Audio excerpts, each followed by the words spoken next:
Break in a cold case. A man now facing murder charges for the death of his wife, Renee Pagel, 14 years ago. Her friends say that they are elated that justice will finally be served, but that news, of course, very bittersweet for them. Our Michael Martin is live at the sheriff's office with more on their reaction. Michael? Yeah, Annie, Janice, despite the horrible background to this case, the mood inside this afternoon's announcement, frankly, one of relief. It's the news that family and loved ones of Renee Pagel have waited so many years to hear. Today feels great.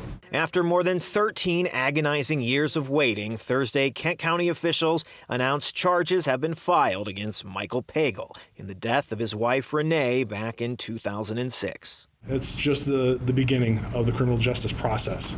And I appreciate the patience that the families had for recognizing the difficulties of this case and everything that they've had to go through. Renee was found stabbed to death in the Cortland Township home she shared with her soon-to-be ex-husband Michael and their kids. Her close friend Chris Crandall has pushed for answers in the case since day one. Waiting is not passive. Waiting is active. It's hard work. Throughout the years, Crandall has been vocal about her belief that Michael was involved, saying the couple were in the midst of a particularly nasty divorce. Michael was saying, how was he explaining what happened?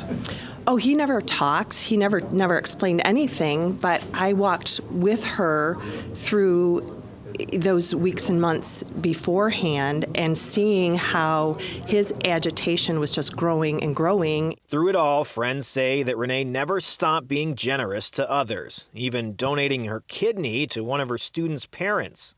But Michael's anger continued to progress. She just got out of the hospital after donating her kidney, and he threw their 3-year-old daughter at the time at her. And she called me that night just absolutely freaked out at that and was scared. And evidence found at the scene back in 2006 did seem to support the possibility of a loved one being responsible, investigators said.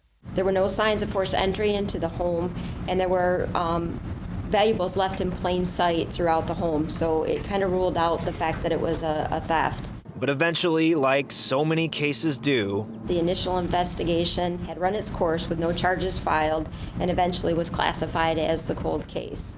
It wasn't until a state task force reached out to county officials 2 years ago that the case picked up steam. I know that there's so much going on behind the scenes, and that I know that the police never gave up, they never stopped. I know the prosecutor's office didn't ever stop. And Thursday, with new evidence in the case, Michael Pagel was taken into custody near Bay City, bringing at least a bit of closure to those that love Renee the most. And did you think we'd ever get to this day? I knew we would. I think you all know I'm a firm believer in God, and in His Word He says in Psalm 75:2, at the time I have planned, I will bring justice against the wicked. So He had this planned. He knew. Yeah, so the kids that the couple's kids actually ended up growing up with their father. Sheriff said that they did call some of those kids and let them know just kind of what was happening, that the arrest of their father was imminent.